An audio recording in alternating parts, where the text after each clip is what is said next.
Fala, malucada, como vocês estão? Aqui quem fala é Wagner, do Alvo e da Louca Podcast, o seu podcast de gente real, falando com o empreendedor da vida real. Sim, aquele que conhece a vida louca de empreender e sabe exatamente os altos e baixos dessa montanha-russa chamada empreendedorismo. E olha que vive isso num ambiente nem sempre muito motivador. Já queria te lembrar uma coisa muito importante aqui. Aqui nós falaremos sempre as coisas como elas são, sem mimimi, sem lacração, papo reto, conversando com gente real, empreendedorismo de verdade. E aqui comigo, meu amigo, meu parceiro dual, Roberto. Como vai, Wagner? Tudo bem, Roberto? Show de bola. A ideia é ele contribuir um pouco com a gente aqui nas discussões e trazer mais riqueza para o papo. E o nosso convidado de hoje, Facundo Guerra. Facundo é o nosso empreendedor subversivo. Fala, Facundo. Firmeza, obrigado pelo convite e pelo tempo. Cara, muito obrigado por ter vindo. Pati, eu peço que você veja para nós lá o negócio do presente. Esquecemos. Facundo, para a gente poder começar, cara, eu queria ouvir você um pouco. Conta um pouco da sua história, quem você é, de onde você veio, para o nosso telespectador entender um pouco. E a gente começa aqui com você nos tópicos que a gente tem que tratar. Caramba, sempre difícil tentar resumir isso rápido, né? Uhum. Eu já tô na meia idade, então você já acumula muita experiência. Sim. Na verdade, eu sou argentino, vim aqui pro Brasil com 10 anos, assim que deram anistia, né, para os refugiados políticos. Meu pai, meu avô e meu bisavô eram do Partido Comunista Brasileiro. Sim. Aí a gente volta aqui na década de 80, quando a gente tem anistia, venho pro bairro da Santa Cecília, aqui pertinho do estúdio. Uhum. Sou da classe média baixa aqui do centro. Minha mãe era vendedora ambulante, ela vendia empanada. Meu avô vendia bala de coco, então eu venho também de uma família de comerciantes de rua. Você aprendeu a fazer empanada, pelo menos? Não, mas eu carregava o carrinho com as latinhas de Coca-Cola e de água. Empanada essa, inclusive, que é uma das melhores. Opa, a Argentina verdadeira, nossa, meu Deus. E aí eu conheci o centro assim, empurrando com muita vergonha, porque eu estudava no Mackenzie. Quantos anos você tinha? Cara, eu tinha uns 10, 11, 12, porque aí eu saía da escola e minha mãe falava, não, me ajuda porque é pesado. E eu ia arrastando o carrinho pelo centro morrendo de vergonha de encontrar algum amiguinho, que eu estudava ali no Mackenzie. Sim. E aí eu ia ser zoado pelo resto da vida. Fui, né? Muitas vezes porque já tinham me encontrado na rua, empurrando o carrinho dela. E aí eu cresço aqui com esse credo de que eu tinha que estudar para transcender minha classe social, porque a nossa vida aqui na Santa Cecília não era uma vida fácil. E aí eu cresço com esse credo, tem que estudar. Meu irmão e minha irmã vão estudar em Cuba. Uhum. Minha irmã vira bailarina clássica, meu irmão vira preparador físico, vão estudar em Cuba. Caraca. Com 12 anos eles vão para Cuba, porque a ligação com o Partido Comunista seguiu vida fora do meu pai. E eu, como era um bom aluno, eu começo a estudar com bolsa de estudos. Você tem a opção, ou estudo ou tô fudido. Ou né? vai pra Cuba. Literalmente vai se fuder. Vai se fuder de alguma maneira. Vai se fuder pra caralho. E aí eu tinha que estudar com bolsa de estudo. Então, aí eu vou pro Mackenzie, vou pro Bandeirantes, que é um baita de um colégio aqui em São Paulo. Sim. Vou pra Mauá. E vou pra PUC. Você só pegou o ferro, só né? pegou, só como bolsista, só graças ao CNPq. Não, Bandeirantes, pô, dava pau em todo mundo. Total. Mauá era de todas as faculdades a mais rígida em engenharia. Então, uma das mais, né? Junto com o Poli, Unicamp. Não, mas a Mauá era mais hard ainda. Né? E então eu sempre estudei com bolsa, graças ao CNPq. Cheguei com bolsa até o final do doutorado, então sempre me identifiquei como um cara estudioso, curioso. Bacana, esse foi sempre meu... Curiosidade é um traço que me marca muito, até hoje. Que legal. Aí trabalhei nas melhores corporações, enfim, nas corporações mais desejadas. Fui morar na gringa, morei em Miami, morei na Europa, trabalhei na Tetra Pak, American Express, American Online. Que legal. Você tinha quantos anos até tudo isso acontecer, cara? 20, eu entrei na faculdade bem jovem, entrei na faculdade com 17 para 18, então... Eu também. Eu estava adiantado 2 anos, então eu deveria ter 20 e poucos anos. Aí eu fui trainee da American Express, fui morar em Miami, voltei, fui morar na Europa pela Tetra Pak, voltei, entrei na American Online, que naquela época... Bem no boom, bem no auge, né? Quando tava... Bem no auge. E trabalhar na American Online naquele momento... Era muito mais legal do que você trabalhar em Google, Apple nos dias de hoje, porque a internet era um lugar novo, assim, era um velho oeste. Uhum.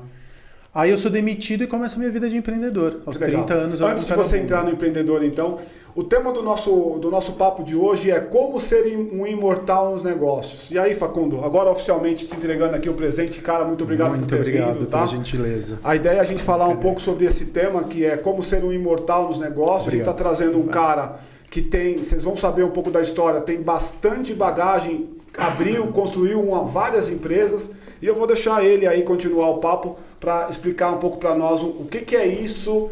E vocês viram que eu comecei também um papo chamando ele de empreendedor subversivo. Facundo, o que é o empreendedor subversivo? Cara, na verdade eu escrevi um livro chamado Empreendedorismo para Subversivos, mas eu escrevi numa época que o subversivo era uma ironia, porque a gente estava começando a ver as manifestações aqui em São Paulo, lembra? Contra o aumento da tarifa de ônibus dos estudantes.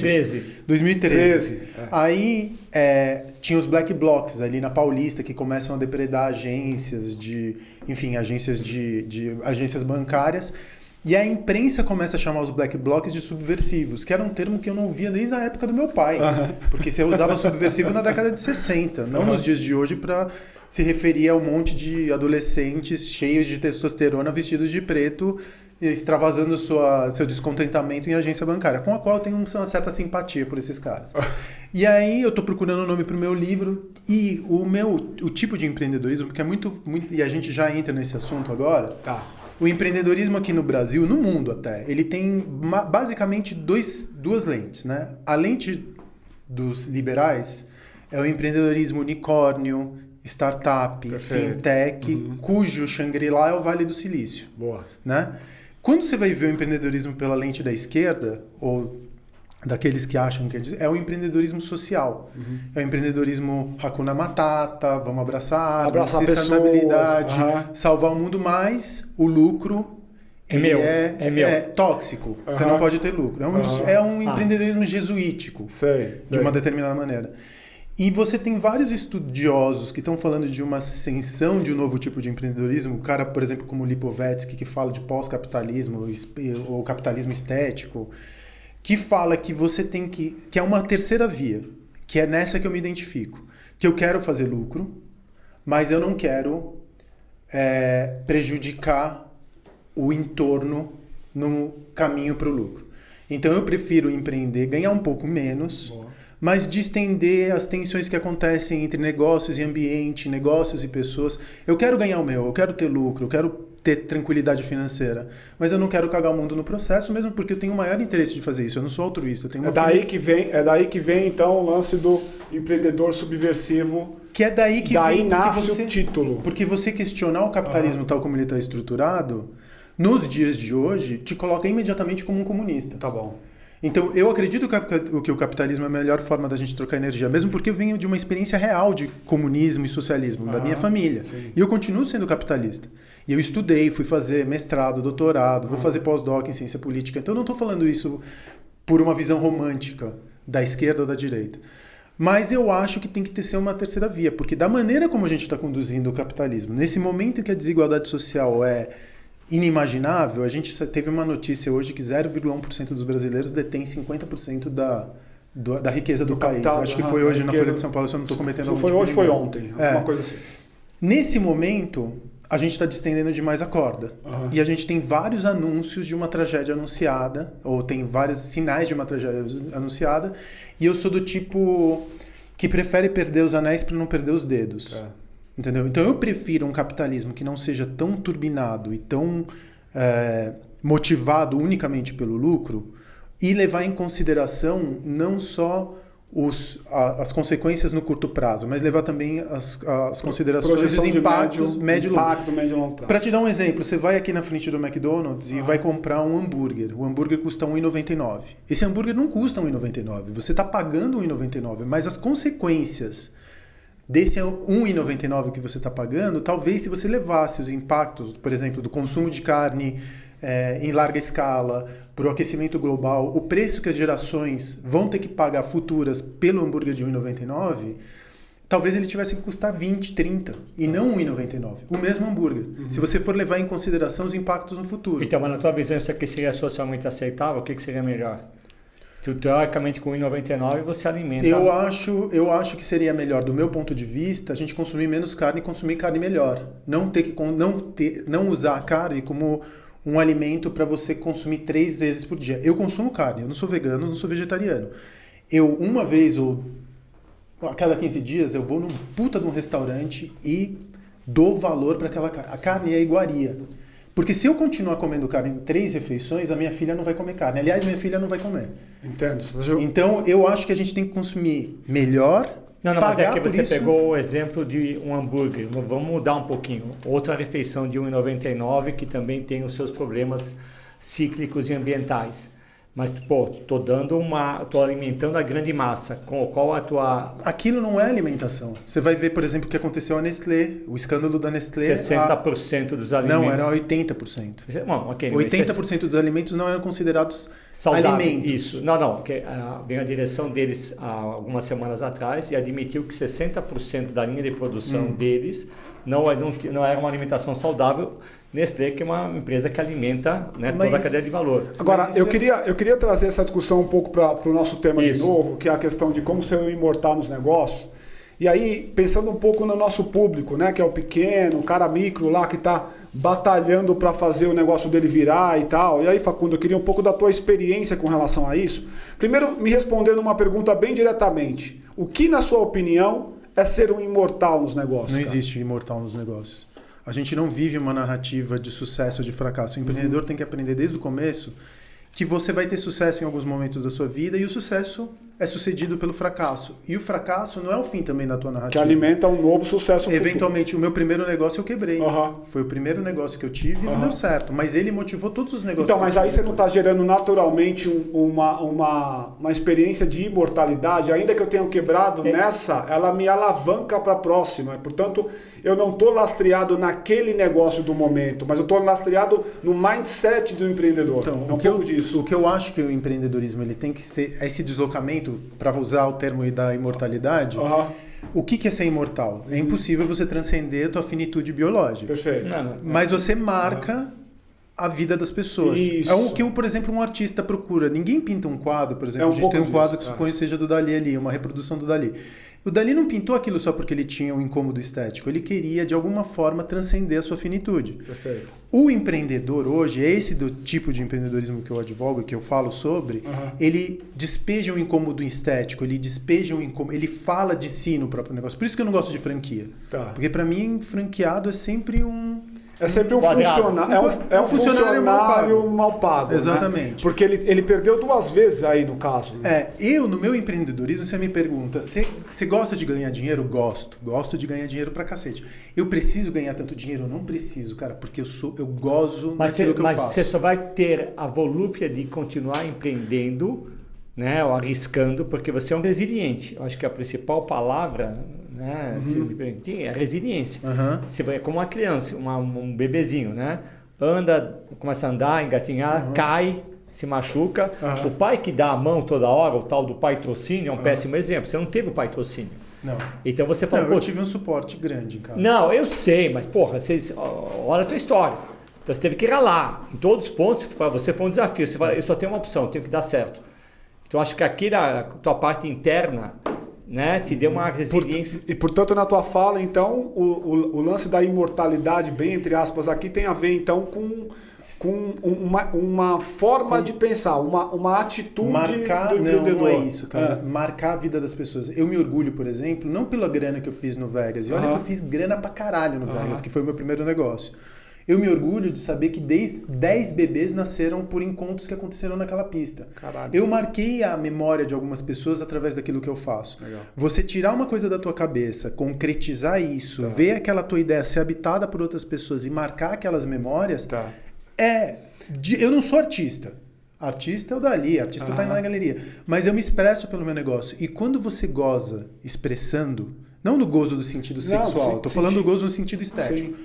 Quando você cria e sente o prazer da sua criação ser absorvida, ser compreendida e ser habitada por outros, não tem dinheiro que como se você nascesse de novo. Exatamente. Por isso que tem rico que é pobre, porque nunca vai conseguir sentir a epifania da criação. Agora, pra gente poder, só pro pessoal que tá ouvindo a gente entender, cara, você falou do Vegas, conta um pouco dessa história assim.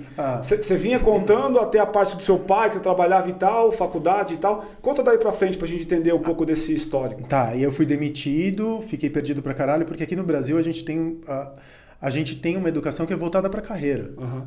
E que é voltada para você obedecer. Que ponto importante, olha aí. Isso é muito importante. Para todo mundo pegar ouvir, né?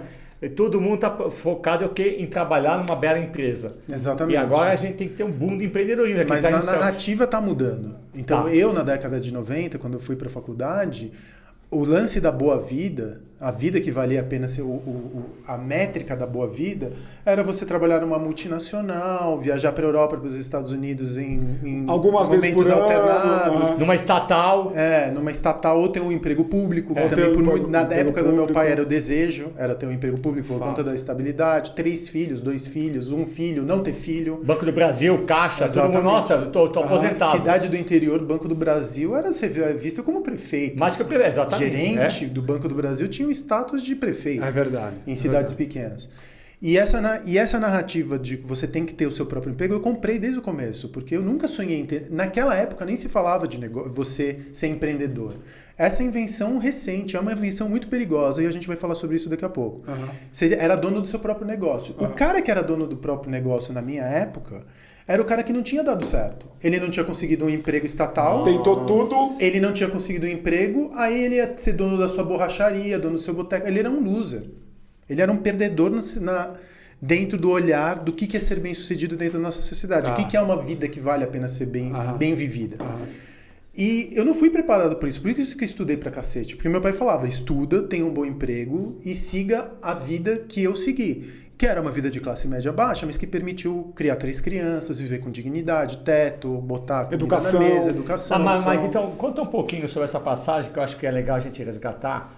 Você então convivia com outras pessoas que teoricamente classe média mais alta, né? Que as coisas vieram muito mais fáceis. Você sentia um esforço deles muito menor do que o seu para chegar lá já desde a... Cara, assim, eu vou te dizer, eu não acredito em meritocracia. Eu não acredito em meritocracia porque a gente não parte do mesmo lugar. Eu venho de uma família de classe média baixa, eu venho de uma família que meu avô e minha mãe eram vendedores ambulantes, mas eu não mereço violinos, porque eu tinha um teto, eu tinha um pai que me incentivava a ler, que não tinha dinheiro para assinar jornal, mas todos os domingos ele ia e comprava a Folha de São Paulo porque vinha um clássico. Um livro clássico ou um disco um CD de blues. Então eu tenho o meu pai me incentivava muito a desenvolver meu intelecto. Eu tinha o mínimo, eu não tinha grana para comprar roupa de marca e eu não tinha também a necessidade. Chega num momento em que você porque a gente usava, quando você é adolescente, você usa aquelas roupas de marca para você se diferenciar socialmente ou para você ser aceito pelo grupo. Eu fui resiliente porque eu falava assim, bom, eu era muito zoado porque eu, sei lá, ia de chute na escola, ou conga. Nossa, e aí eu era muito zoado por causa disso, e no final das contas, era uma delícia. Olhando hoje, na escola pública exato, era. Mas se você vai para o Mackenzie, que é um colégio de playboy, você não é uma delícia. Você tem que usar New Balance, você tem que usar marca foda. Nike. Você tem que usar Nike. Hoje já mudou, né? Que hoje voltou. Isso. Pelo saudosismo. Então, isso me deu... Eu apanhei tanto. Literalmente apanhei tanto no recreio, eu sofria tanto o que se chama hoje de bullying, que eu criei casca. Então eu não dependo do outro para me falar se eu sou bem sucedido ou não, que a opinião do outro se foda.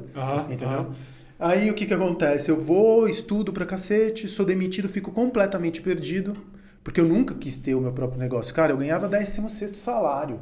Eu tinha plano de saúde. Estamos falando você com quantos anos? 26 anos? 25 anos? Eu tinha ticket de refeição, velho. Comer com ticket de refeição é uma das melhores coisas do mundo. Aí quando você foi demitido, vem baixou em você aquele ponto, esses malditos capitalizam.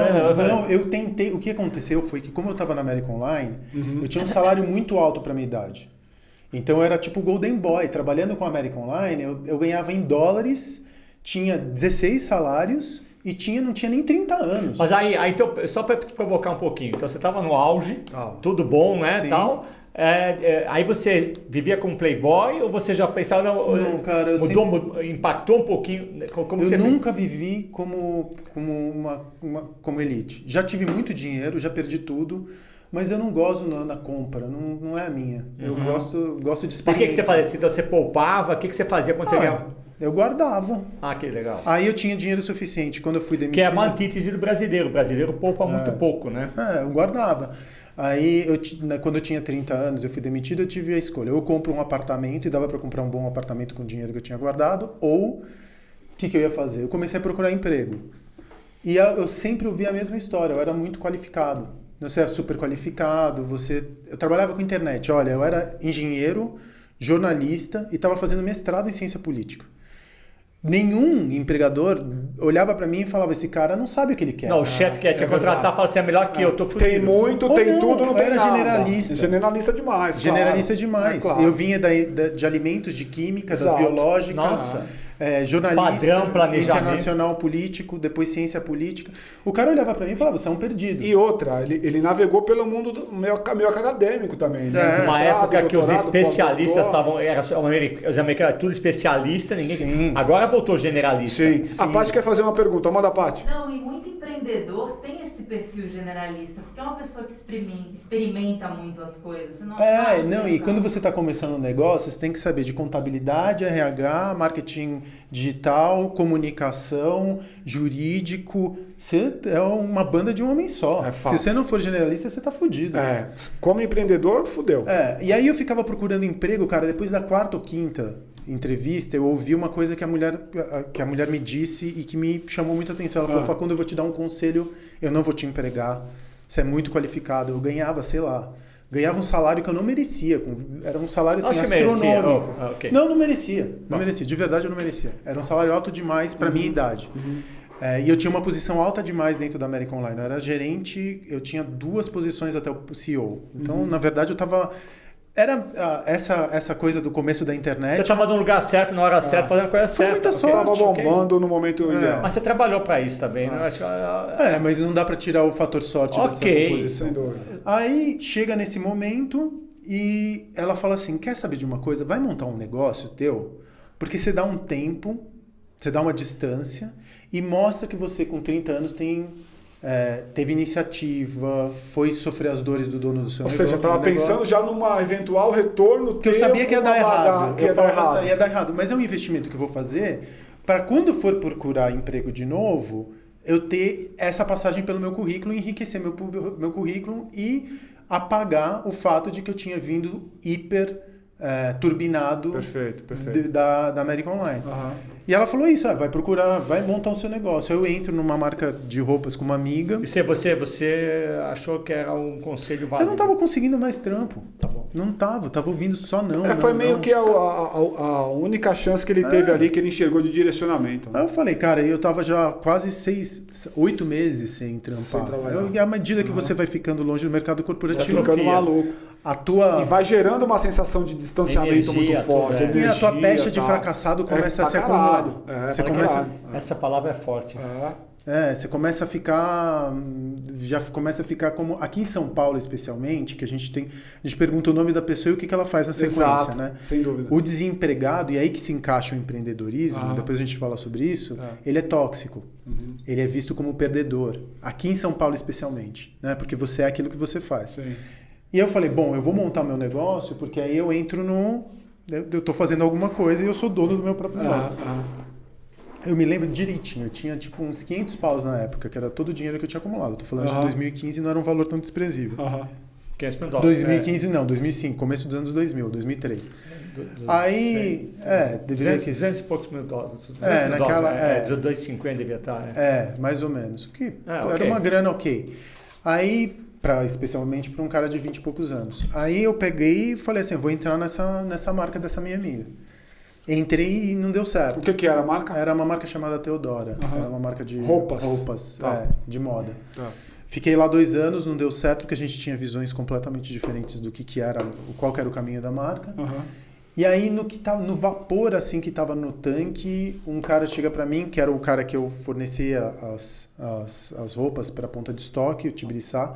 Ele fala, eu encontrei um lugar ali na Augusta que eu quero montar uma espécie de um antiquário. E era uma garagem de carros blindados, completamente fodida, assim, completamente. Ela tava a ponto de ruir. Aí, cara, eu entrei e falei, bom, eu já não sei mais o que, eu vou tentar dar essa tacada. Porque eu nunca gostei de noite, eu não bebo álcool até hoje, eu nunca gostei de álcool. Nunca Até bebi hoje? uma breja na minha vida. Nunca. Não gosto de álcool, não consumia música eletrônica, não era da noite. Não vou dormir todos os dias 10 horas da noite com a minha filha. Eu não gosto de noite. Meu lugar é o dia. Eu gosto de viver durante o dia. Mas eu falei, eu sou nerd. E aí eu falei, quer saber? Eu vou em todas as boates de São Paulo, mais ou menos no segmento e vou ver o que elas estão fazendo de errado. Porque o que elas estiverem fazendo de errado, eu vou consertar. Eu mudo aqui. Aí eu fui e a gente ia montar uma boate no meio dos puteiros da Augusta. Quando a Augusta era... Trash. Era território, assim, que você não ia sem... Era meio como ir pra Cracolândia hoje. Você ia, assim, meio ressabiado. Você sabia que ali era um território onde a polícia não entrava. Ali tinha uma outra lei. A Augusta das 2 quadras dos puteiros, ela tinha uma lei própria. Ela era meio radioativa. Pra gente conseguir entrar, eu tive que conversar com o dono do puteiro, que era, na verdade, 2 donos que tinham todo... E era uma máfia. Foi um negócio, assim... Eu entrei garoto criado, né, no leite com pera, ali, do carpetinho na parede da corporação, sentando com um cara que tinha 3 arrobas, 2 mulheres do lado, escravizava mais umas 3 ou 4 e tava tomando Dreyer sem gelo, me falando que se eu fizesse alguma merda ele ia meter um tiro na minha testa. Era um outro lugar. Mas era um lugar também de sobrevivência. Eu falava, cara, se eu não me meter aqui, eu não sei o que vai acontecer comigo, porque o meu dinheiro vai estar acabando. Aí criou um negócio casca, né? A vida como ela é, né?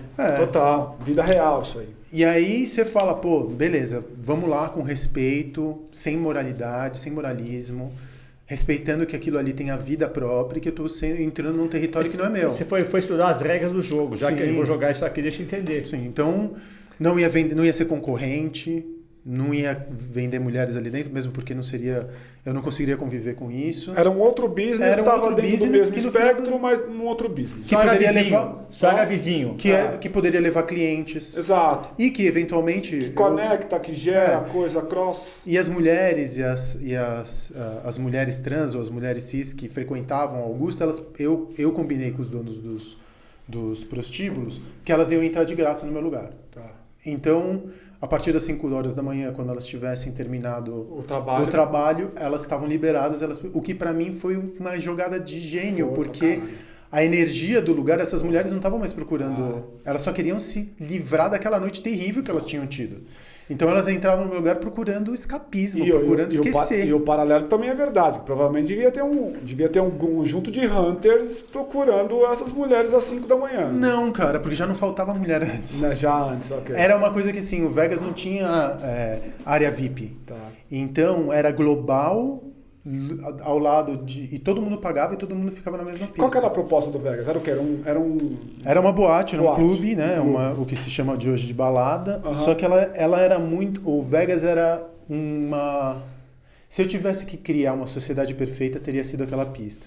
Porque você tinha gente branca dançando do lado de motoboy, dançando do lado Uma escola de samba. Não era uma escola de samba, transcendia a escola de samba. E mais além da escola, porque a escola de samba ela é toda codificada e ela é controlada pelos bicheiros, pela polícia, mas pelo narcotráfico. Mas quando você entra na avenida, você tem 5... Mas você tem as alas. Não, mas você tem as alas. As alas você tem a diferenciação social. Você tem a diferenciação. Era uma outra coisa. E ali, gente que trabalhava, por exemplo, no Detran, tinha o DJ Edu Corelli, que é um cara que eu adoro, trabalhava no Detran como funcionário público, chegava lá e virava Selma Self-Service. Virava uma drag queen. E tinha a professora mulher trans de inglês que entrava lá, que durante o dia era professora de inglês e entrava à noite e era Bianca Exótica, que era uma pessoa que a gente estendia tapete vermelho para entrar. Então era um lugar onde eu conseguia perceber a diversidade da potência humana, sabe? Cara, deixa eu estacionar um pouco aí, né? Você falou bastante dessa coisa, assim, da dificuldade de entrar num mercado que era um mercado já dominado por 2 ou 3, ali, especialmente aquele pessoal da região dos puteiros ali da Augusta, e que você teve que ter um certo jogo de cintura para entrar e agregar valor com esses caras para eles não te enxergarem como concorrente, mas a gente trazendo isso para um espectro da pequena e da micro e da média empresa, assim. Qual que é, na sua opinião, a importância de ter esse tipo de percepção quando você começa um negócio? Eu queria usar um pouco da tua experiência para ajudar as pessoas. Cara, a gente fala muito de público-alvo e fala muito de nicho quando você está falando de empreendedorismo. Para mim, o mais importante é você encontrar o teu território. Perfeito. Ecossistema chama isso? Não é ecossistema, Não é ecossistema. porque o ecossistema ele é um conjunto de Que diversos trabalham entre organismos si, que são... se retroalimentam. E às vezes não é harmônico, né? O Aham. ecossistema não necessariamente ele é harmônico, ele pode ter relações de competição dentro dele. Absolutamente. O que eu tô falando é que assim, quando eu vou montar um negócio, a primeira coisa é que eu destruo a miragem de que existe um público-alvo. Eu construo para mim, Tá. resolvendo problemas meus, me expressando, e eu não sou uma pessoa isolada no mundo. Eu não sou a pessoa mais inteligente, eu não sou a pessoa mais nada. Tá. Eu tenho certeza que tem outras pessoas com tão bom gosto e que se acabam olhando para aquilo que eu faço e se identificam com aquilo. Tá. Então eu não vou ficar esperando que exista um público-alvo. Eu construo para mim, eu tenho certeza que eu vou encontrar Perfeito. a minha comunidade. Esse é o primeiro lugar. E o segundo lugar é quando falam muito de nicho. Ah, não, que você tem que encontrar um nicho. Eu acho muito mais importante encontrar um território. A diferença do nicho para o território é que o nicho ele parte de uma especialização... Um conceito mais amplo, né? O território, ele é mais tangível. Então, quando eu fui entrar num território que não era o meu, que era o território da Augusta, eu entrei com muito respeito. Tá. Eu entrei com muito respeito, eu entrei com muita ética, entrei entendendo quais eram os Você entrou códigos. sozinho ou com sócios? Eu entrei com um sócio. E o teu sócio pensava igual da mesma forma? Ele não estava muito perto do negócio, assim, ele estava tocando outras coisas, deixou para eu montar do jeito como... Porque esse eu ponto que consultava você ele, obviamente. comentou, eu acho que é um exemplo para todo mundo, né? Que está assistindo o programa e está querendo realmente passar por isso. Nicho ou território, né? E como que você faz para poder entrar tipo, fui demitido, né? Agora eu vou empreender. Hoje, tu não tem vergonha de falar, vou ser empreendedor, né? Então, o ponto que a gente está querendo também desbaratinar é o seguinte, não, você está empreendendo em primeiro lugar. Mesmo se for tua startup, o cara prefere pegar e ficar tomando um choppzinho num WeWork da vida, nada contra, mas, né? Achando que, olha, tem uma startup para não falar que está desempregado. Sou moderno. Sou moderninho, exatamente. Mas, pô, estou criando um negócio, estou empreendendo. Todo mundo começa a empreender. Parece o termo empreender hoje no Brasil parece que virou um pecado. Você tem essa impressão? Não é porque tá muito não. mais... Não, peraí. Falando da parte, vamos brincar, coxinha, mortadela, tentando brincar um pouquinho, todo mundo quer falar que tem uma startup, está à frente de uma startup, tudo é startup. O cara tem 10 anos de empresa, é uma startup. Ninguém vai falar meu empreendimento, meu negócio. Eu acho que eu entendi o teu ponto, assim. Acho que em algum momento, Facundo, eu queria a tua opinião sobre isso. Em algum momento tinha, assim, uma sensação de a falta do emprego me gera uma vergonha, e essa falta de vergonha, porque como você falou, né? Qual é o seu nome, o que você faz? Aí estou desempregado, me deixa numa situação. Ou virar um consultor, Exato. né? Também Aí, em algum momento, eu já acho que no atual momento, empreender, ter uma startup ou essas coisas correlacionadas a isso, acaba até sendo um argumento que se tem usado cada vez mais. Cara, sabe o que acontece? Aconteceu aqui no Brasil tem uma coisa muito... Eu me pergunto muito isso, porque da onde que veio o empreendedorismo? Nenhuma palavra aparece, ela é construída. Primeiro que o que se chama de empreendedorismo, a gente confunde muito aqui no Brasil empreendedor com administrador de empresas. Concordo. Total. Né? São duas. Administrar uma empresa é uma ciência exata, com regras, códigos. E empreitada virou um termo meio vulgar por conta das empreitadas do pessoal da capital. Por exemplo. E empreender é uma ciência humana. Você não tem fórmula para você empreender. Concordo. Você pode aprender no máximo com os exemplos de outros empreendedores, mas é empírico. E não necessariamente uma coisa está ligada à outra, porque o cara pode ser um bom empreendedor. É o meu caso. Eu sou um péssimo administrador. É o meu caso. Eu montei 20 negócios. Que aí é onde entra as consultorias. Mas deixa eu dividir, acho que eu tenho 20 negócios? 20. Então, vou pegar o gancho dele, que eu acho muito importante a gente pegar e levantar. O Jeff Bezos, o tal, né? Final dos anos 90, mesmo que estava num evento, e um cara de mercado financeiro falando porque tinha investido quando o Bezos estava começando. E ele falou o seguinte, sabe qual é a história do Bezos? Não sei se todo mundo sabe. Ele quebrou 6 vezes. O histórico dele foi, tentou 6 empreendimentos, quebrou os 6. E deu certo. E ele falou, o cara falou, por que eu investi nele? Porque ele sempre tenta, ele tinha uma resiliência e eu acreditava. Quando você pega o Facundo, falou que teve 20 empreendimentos, uns deram certo, outros não deram. Olha a casca que ele tem. Ele não está preocupado com isso. Vou fazer um outro e um outro e um outro. Dos 20, 17 deram certo. Tem uma taxa de acerto bem alta. Mas quantos estão operando hoje contigo? Hoje eu tô com o Arcos, no Teatro Municipal, o Cine Joia, que é uma casa de show ali no centro, o Altar, que é um hotel descentralizado, eu tô com o Lions, que é uma boate também ali no centro, eu tô com uma participação dentro do Infini, que é um bar que vai abrir ali dentro do La Casserole, eu tô Uau! com o Ilha, que é um bar ali escondido dentro do La Casserole, incrível esse projeto. O Ilha, que é um projeto corporativo. O Ilha não tem nada a ver com aquele bar Se eu que fiz era conta de... certa, 6. Não, tem mais um. E o Blue Note, que é o... no Ah, conceito- que Blue é- Note? Tá contigo, Blue Note? Mas tá fechado? Como você Tá fechado, tá? Eu tenho uma participação nessa. Opa, você vai iniciativa. contar isso aqui. Esse aqui você vai Nossa, contar. Não, eu, fecha. puta, Como Blue você Note faz? em Nova York, meu pai. Não. Olha como o cara se fudeu, coitado. Ele fez um total, puta troço total. do cacete. E é animal, fechado, né? pagando condomínio. Você vai contar essa história. Pagando condomínio, IPTU, ninguém olhando pra você, fica em casa, né? Não sei se tá certo ou errado, mas. Tá Pô, certo. mas é como que ele passa esse ponto, né? Que teoricamente, né? O supermercado tá aberto, mas nada que pode. Não, mas tá certo. O mais importante, a gente tem essa dicotomia de achar que economia e saúde estão descoladas e não estão descoladas. Se a gente tivesse tido um lockdown ainda mais duro, talvez a gente já tivesse aberto.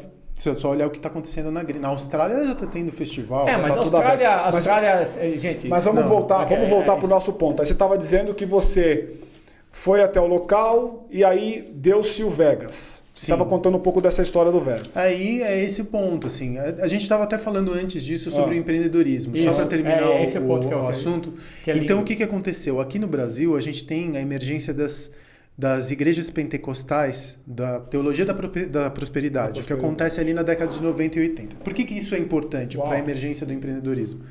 Porque dentro da teologia da prosperidade, a gente, se você vai ler a Bíblia... Então, só um ponto, é importante registrar. Além disso, ele também é filósofo. Opa, eu sou interessado naquilo que não, eu faço. legal, parabéns. É cultura, vamos lá. Aí, dentro das narrativas que você lê na Bíblia, é mais fácil um rico passar por um camelo passar pelo buraco de uma agulha do que um rico ascender ao reino dos céus. Você tem esse ramo do pentecostalismo que começa a falar, olha, é super importante, você consegue ter o céu na terra através da prosperidade do dinheiro. Deus vai te recompensar contanto que você trabalhe. tenha fé. Tenha fé e pague o dízimo. Ah, tá. Né? Que é muito importante essa combinação. Então você paga o dízimo agora, que é tipo uma parcela do teu sucesso. Porque o sucesso vai chegar porque Deus vai te recompensar pela tua fé. A gente tem... Por que eu falo isso? Porque isso cria um terreno... E aí o empreendedorismo real começa na periferia. É a mulher que vai vender Natura e Avon, é o cara que está vendendo biscoito Globo na praia. Essa é a gênese do empreendedorismo brasileiro. Você acha que hoje é isso ainda? Hoje é isso? Acho que sim, mas eu vou chegar lá. Tá. Aí o que acontece? Essa narrativa do empreendedorismo entra pelo viés da meritocracia, do que se você tiver fé em si mesmo, você vai vencer, e constrói um mercado sobre empreendedorismo. Então o mercado sobre empreendedorismo vem de milhões. Fatura centenas de milhões de reais. São palestras, são livros de autoajuda, são cursos digitais, são consultorias, mentorias, coaches, infoprodutos. E se constrói uma narrativa que fica meio falsa, porque ela começa a falar sobre si mesma. Sim. Então você vende a narrativa do empreendedorismo, que é completamente descolada de fazer negócio na prática, confunde o que é empreendedorismo, o que é administração de empresa, e usa de presa gente que não foi educada para ser empreendedor. Porque empreendedor, ele não obedece. Para movimentar uma indústria que Pra alguém se movimentar uma beneficia. Então você vai tentar... Mas, cara, qual que é o caminho? Que caminho a gente tem? Que pra caminho? isso? A gente tem que... É um longo trabalho pela frente, porque esses caras, esses parasitas, eu tenho um ódio profundo desses humanos, porque o que acontece com o empreendedor real? Eu posso te falar sobre empreendedorismo real, porque além de eu ter viajado o Brasil inteiro dando palestra pelo Sebrae, que é uma instituição que eu respeito muito, importante aqui para o Brasil, e não só porque eu tenho algum tipo de relação econômica, mas é uma instituição que te ajuda a pelo menos entrar nos negócios, saber das regras do negócio para o empreendedor real. Eu fui conversar com gente que não estava fazendo fintech, que estava montando um cafezinho numa cidade no interior do Tocantins, entendeu? E que tinha outra, não tinha... Empreendedorismo real. Que não estava no propósito, que também essa é uma palavra muito tóxica, né? Fala de propósito, que você tem que achar seu propósito o tempo inteiro. O cara E cansativo, né? Cansativo. Ele tem que trazer o dinheiro para o almoço dele. Exato, tem conta para Esse que é o pagar. empreendedorismo de entendeu? verdade. Porra. E aí eu comecei a conversar com várias pessoas... Que esse é o propósito desse empreendimento, por exemplo. Que é o cara pegou, abriu lá um botequinho para pegar e fazer o negócio dele, começar a pagar as contas, né? São coisas básicas, mas a gente, quando você vai estudar o empreendedorismo numa favela, então, ninguém... Você pode pegar até testemunhar isso. Anos atrás, quando você ficou desempregado, não se falava em empreendedorismo numa favela, ninguém olhava para isso. Eu me lembro que, se não me engano, no final da década passada, quando a Casas Bahia abriu em Paraisópolis a primeira loja dela, foi um uau, como se fosse um pecado. E foi a loja que mais vendia, começou realmente, mas olha o tipo de consumo, as perguntas que para nós eram básicas, a gente fez até esse laboratório para poder entender, chegava um consumidor e perguntava para o vendedor, tem aquelas câmeras fotográficas, né, e que é vendida por pixel. O que é Pichel? Compra essa máquina mais bonita. Como que você vende e como que o cara compra. Então, quer dizer, entender realmente todos aqueles estudos, né, de consumo popular que estavam muito longe da realidade. Agora aproximou, está todo mundo querendo entender como faz para vender. Mas você passou por tudo isso? Não? Por essa parte eu não passei. Não, você não chegou a conversar? Não, então, cara, porque eu não fico procurando... Eu não teria legitimidade para vender para um cara da quebrada, entendeu? Eu estou falando de um lugar da classe média baixa paulistana do centro. Eu fui abrir meu negócio no centro, porque, como eu estava te contando, eu, como vendedor ambulante junto com a minha mãe, eu conhecia o centro. O centro era meu território. Eu acho que o Roberto está falando mais no sentido de como você rodou o Brasil pelo Sebrae. Aí eu vi. E aí você acabou vivendo de alguma maneira o empreendedorismo. A gente confunde essa luta pela sobrevivência de uma maneira até violenta e muitas vezes sádica com empreendedorismo. A menininha que está aqui vendendo bala e paninho na frente do Pão de Açúcar aqui da Angélica, ela não é empreendedora. Não é mesmo. Aquele cara que está vendendo uma balinha no supermercado... Não, é sobrevivente. Isso é sobrevivente.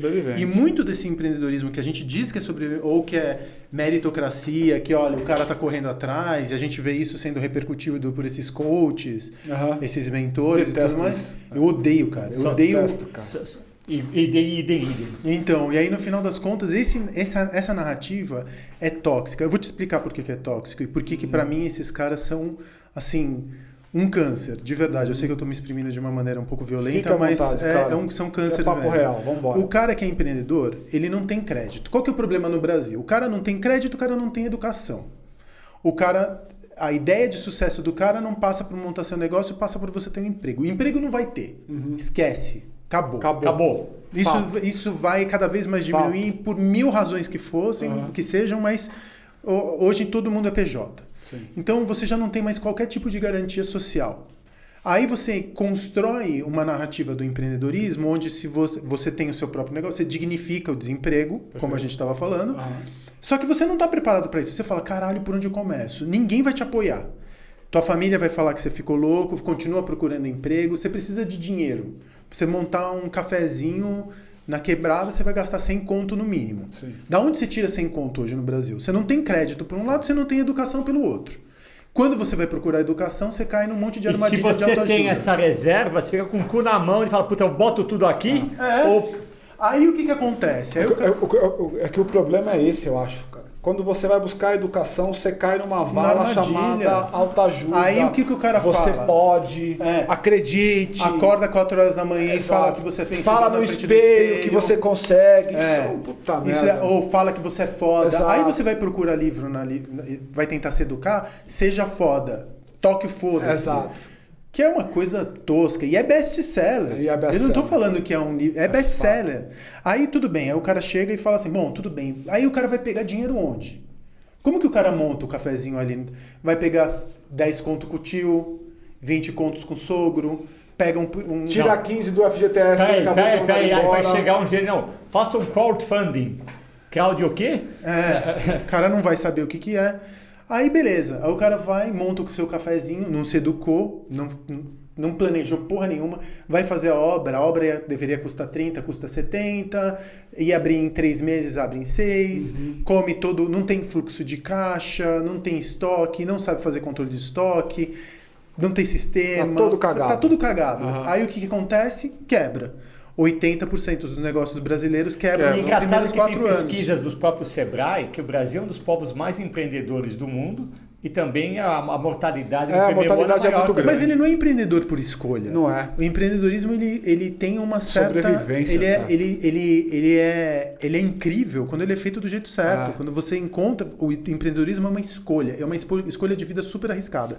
Só voltando para as consequências, 4 anos depois o cara quebra. 80%... O que significa isso? O cara não recupera seu investimento. O ciclo de recuperação, o retorno do investimento, que se chama de ROI...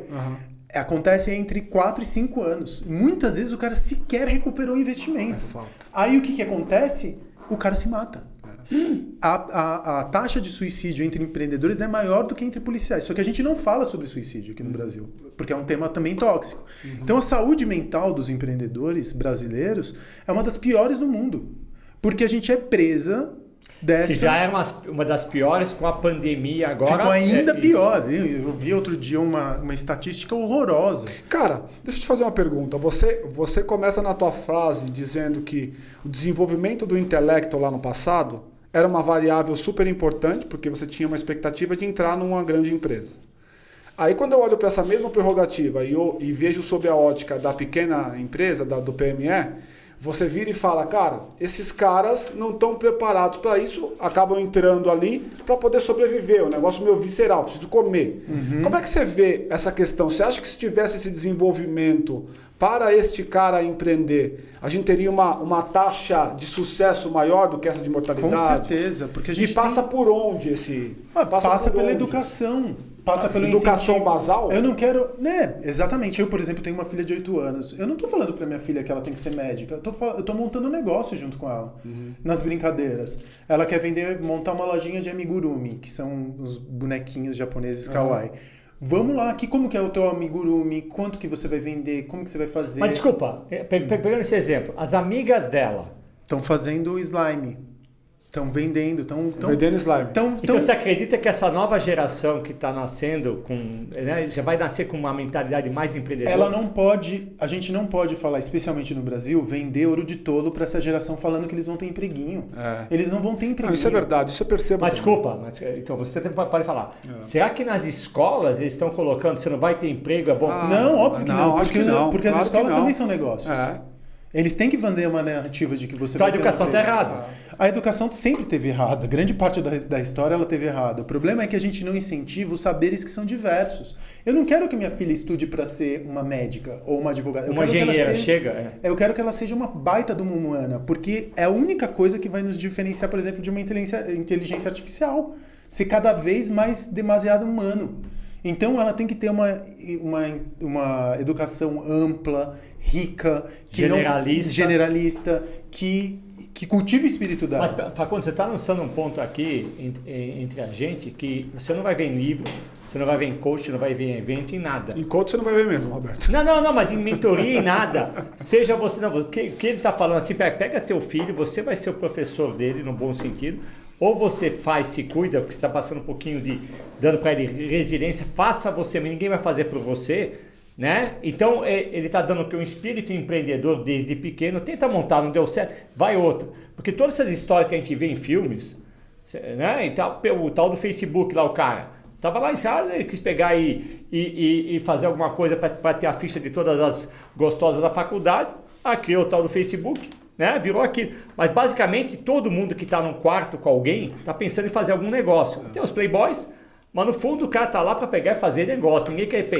mas esse negócio, ele parte de um lugar onde você primeiro você tem energia de sobra para poder eventualmente dar errado. A gente também glorifica muito tanto os fracassos quanto os sucessos desses homens brancos de classe média alta. A gente coloca o Elon Musk e o Bezos em pedestais, são bilionários, são pessoas completamente descoladas e não deveriam sequer ser exemplos de empreendedorismo. É outra galáxia. E eles empreenderam na década de 90. Quando o mundo estava sofrendo uma transformação cultural e tecnológica que permitia uma ascensão de uma outra indústria. Esses foram os maiores sortudos do mundo. Eu não sei se eu queria ser o Jeff Bezos ou o próprio Elon Musk, sendo muito sincero, porque são dois escrotos. Não, total, até porque o que eles acumularam, né? Eu acho que são daninhos à humanidade, esses dois. Mas eu digo sortudos pelo seguinte, tem um livro lá do Malcolm Gladwell, que ele fala lá, o Outlier, então ele cita porque as pessoas chegaram, se pegar todo mundo que nasceu nos anos 50... Então, você vê que toda aquela comunidade dos primeiros empreendedores de Stanford, lá do Vale, você pega lá o Bill Gates, o Steve Ballmer, o Larry Ellison, o Scott McNeely, que fundou a Sun. Eles tiveram, quando eles fizeram 18 anos, estavam na faculdade, foi quando as universidades abriam acesso aos supercomputadores. E eles viraram nerdzinhos. Meu caro, hoje em dia é a época de ouro do empreendedorismo.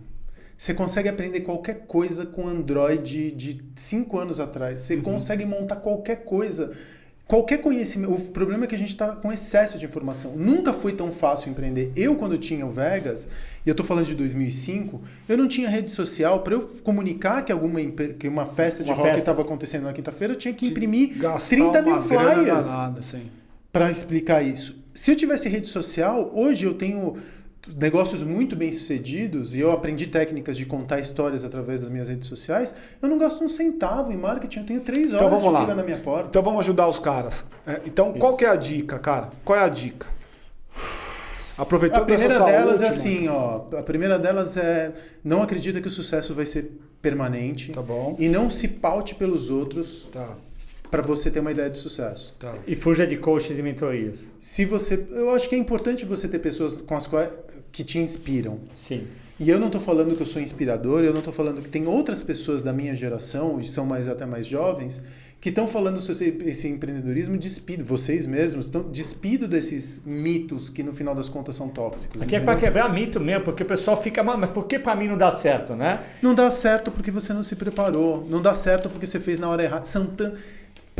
Para um negócio dar certo, são 30 que vão dar errado, 40, 1000 que vão dar errado. Entendeu? A gente não pode partir do pressuposto. E o que acontece? Uma das coisas que eu descobri durante a pandemia é que, como eu sou professor, né, porque eu fiz doutorado, e eu fui professor minha vida inteira. Inclusive, enquanto eu era empreendedor, eu era professor. Então, o professor também pode dar certo. Porque mas eu não poderia depender disso, né, para viver. Esse é o problema. Eu adoraria viver como professor, mas o Brasil não respeita muito essa profissão.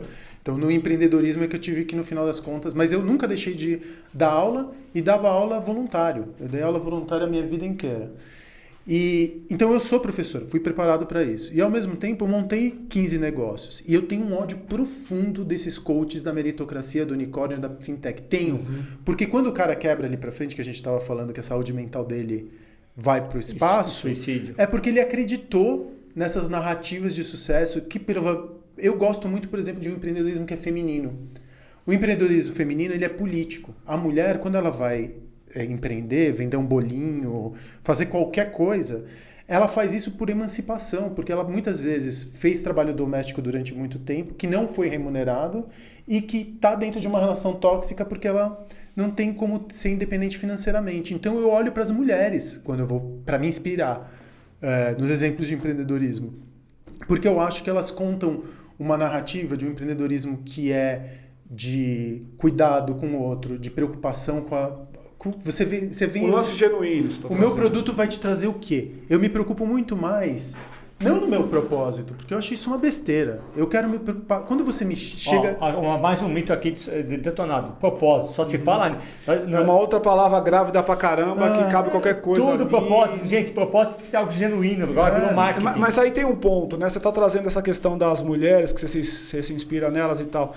Se eu perguntasse pra você assim, por que você deu certo, cara? Como é que você traduziria, como é que você responderia essa pergunta? Cara, tem uma coisa que... eu tive muita sorte por conta da educação que eu tive. Tá.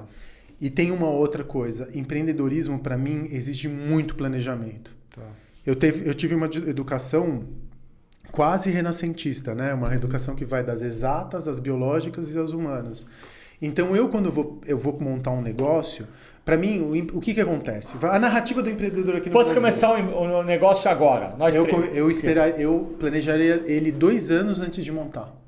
Eu montaria minhas redes sociais, eu fazia teste A e B. Mas você acha que o mercado tem esse time, cara? 2 anos Tem, antes porque de você montar, pode começar... Muda tudo de uma hora para outra. Não, cara, não muda. O fato é que você pode empreender enquanto você é CLT, enquanto você está no emprego, enquanto você está num outro negócio. Empreendedorismo... Mas o cara pensa que ele está aposentado pro resto da vida. Não, todo mundo deveria estar empreendendo nesse exato momento. Porque o empreendedorismo tem que ser um plano B, um plano C, eventualmente. O problema é que as pessoas se desesperam porque elas vão empreender tarde demais, não planejam seus negócios e eventualmente quebram. O empreendedorismo, ele depende de um planejamento que eu falo isso muito para os meus alunos. Eu falo, cara, vamos fazer. Você quer empreender? Ótimo. Antes de mais nada, você pode empreender? Tem uma questão que querer não é poder também. Você tem essa energia disponível? Não, não tenho. Você não tem dinheiro? Não tenho. Então, você tem uma proporcionalidade. Se você não tem planejamento, você tem que ter muito dinheiro. Tá. Se você não tem dinheiro, você tem que ter muito planejamento. Não dá. As duas coisas Idealmente, as duas coisas andando juntas, esse é o mundo ideal. Então, o mas não é fica verdade. sem dinheiro e sem planejamento, eu não sei lugar. Aí você não vai fazer Aí é mais nada. fácil falar pro mal do governo. Fácil. Aí é fácil. Entendeu? Mas esse governo também não ajuda. Diga-se de passagem. Se você me falar um governo que ajudou, Nossa, eu fui muito rico no Lula, cara. Durante o Lula eu nadei de braçada. O Brasil nadou de braçada durante o Lula. Entrou de um lado e saiu do outro. Não então... é verdade, a gente pode... Mas vamos lá, vamos voltar. Então, olhando para o nosso cara, você estava dizendo então, por que você deu certo?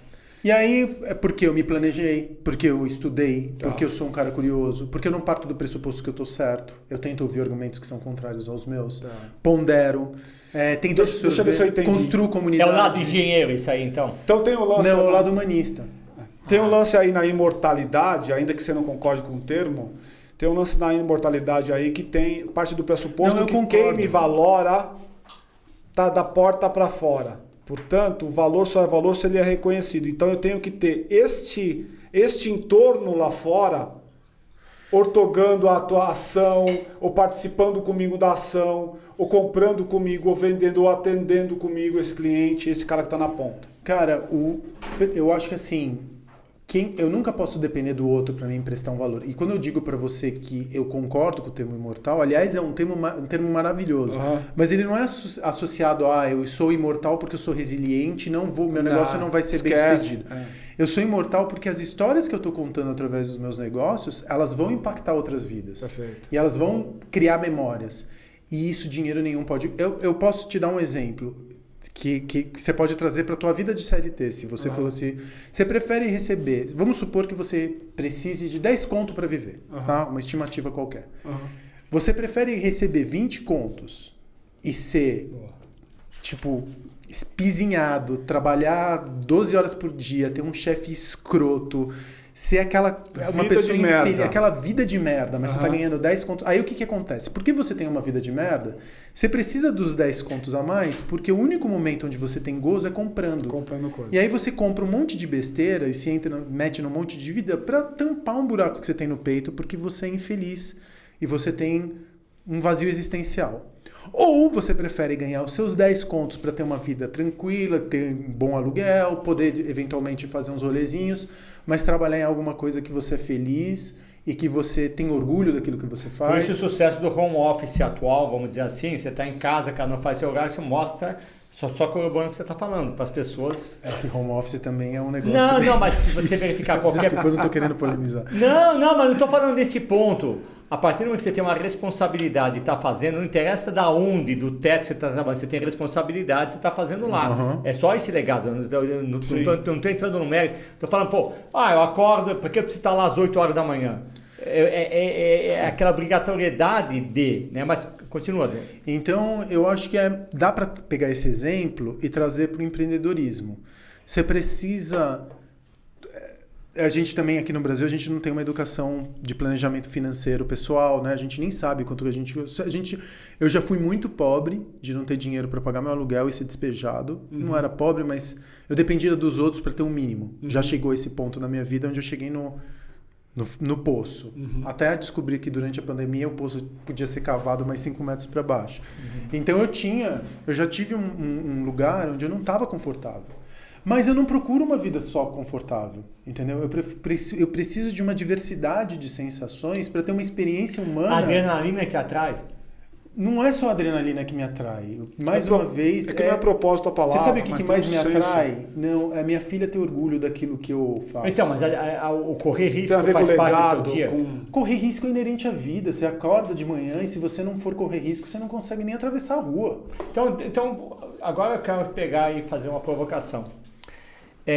Você tem um histórico comunista, né? Coletivo, tal, então você aprendeu muita coisa em termos humanistas. Você falou agora há pouco que eu preciso tocar a vida sem depender do outro. Quer dizer, olha que coisa, que experiência de vida. Porque se eu não conseguir ganhar o meu, ninguém vai me dar. Seria melhor ter governos que te dessem esse subsídio, você acredita nisso, ou a melhor escola da vida é você tocar a tua vida, teu legado, sem depender, acordar todo dia, olhar para o espelho, se for o último, estou fodido, eu vou tocar por mim mesmo. Até como um exemplo de vida. Eu acho que todo Estado, a obrigação de todo Estado é corrigir os erros históricos que cometemos ao longo da evolução e da civilização. A gente vive num país onde, por exemplo, as populações marginalizadas, elas não são marginalizadas de agora, elas estão sendo oprimidas há pelo menos 500 anos.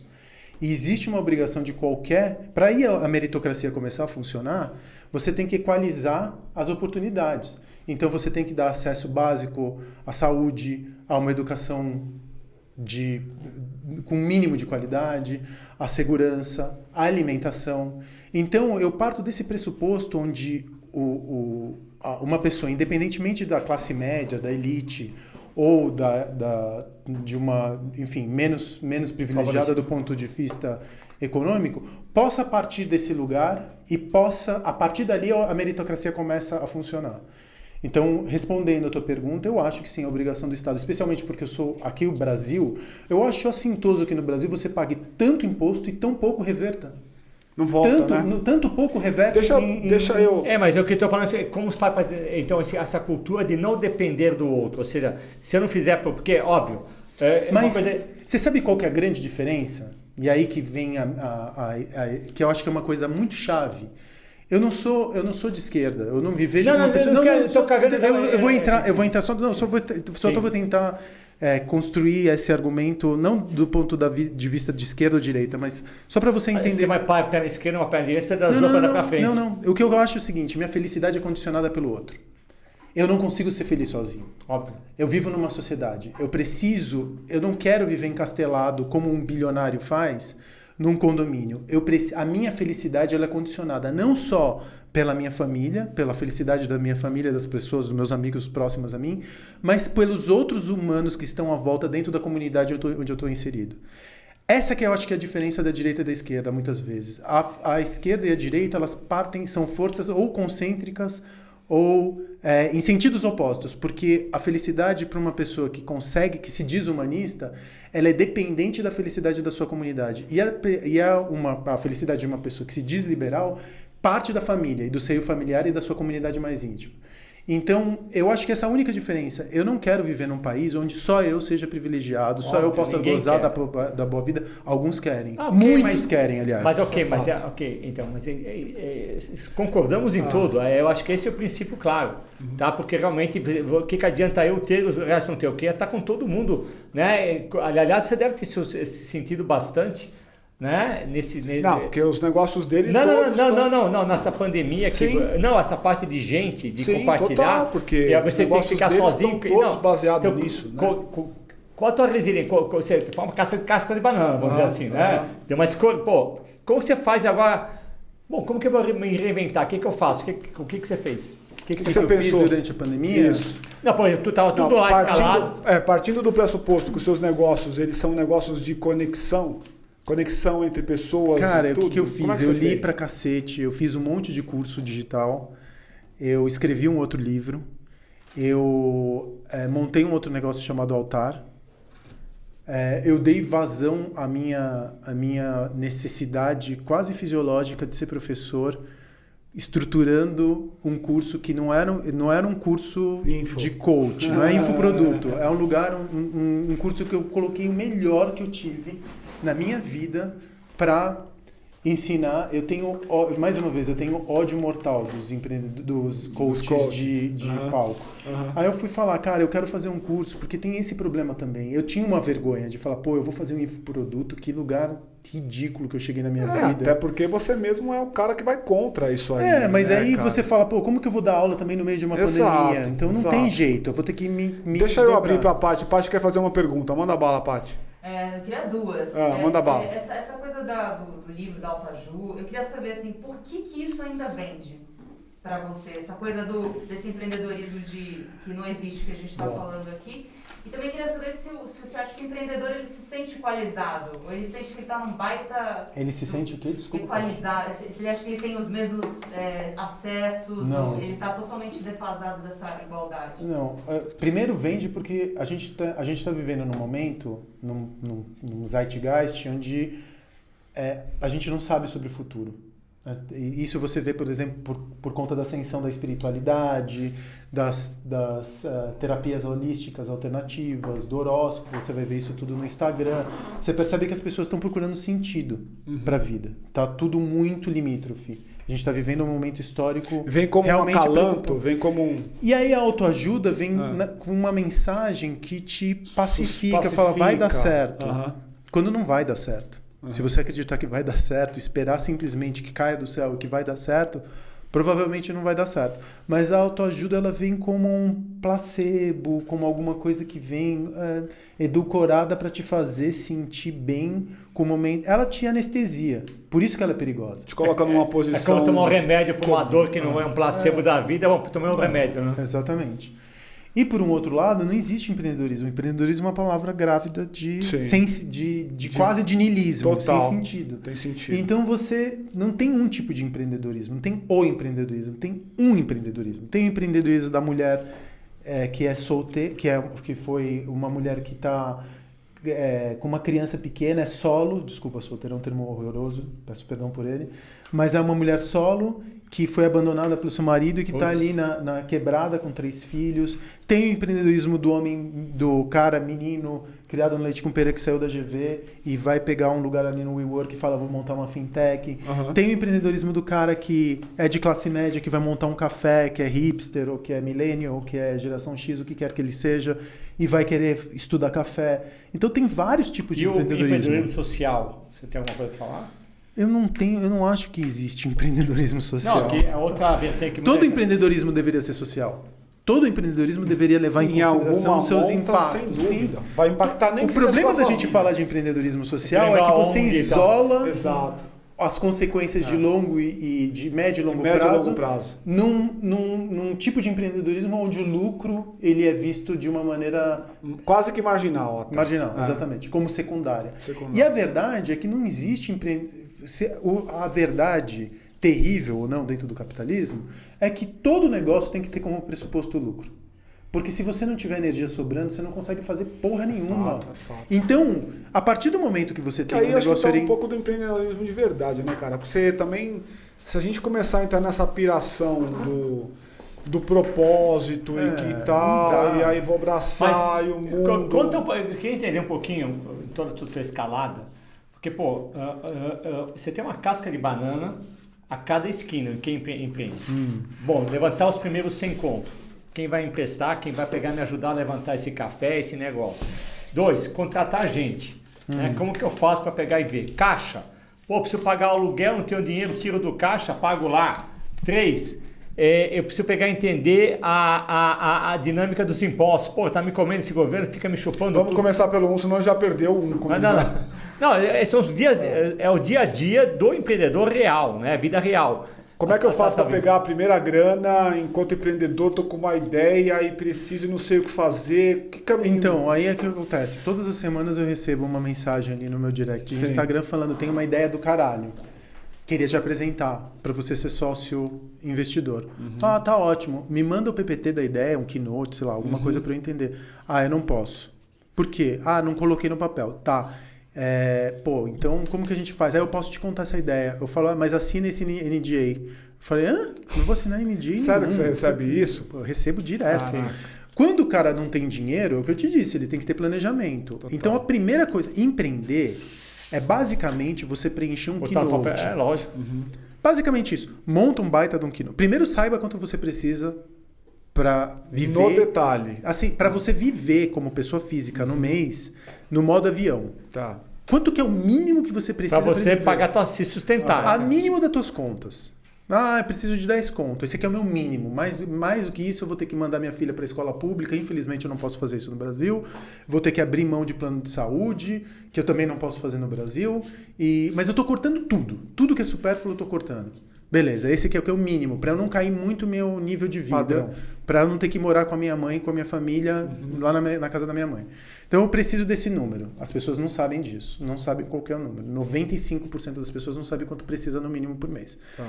Aí o cara vai querer empreender, não colocou nada no papel. Empreender é imaginar.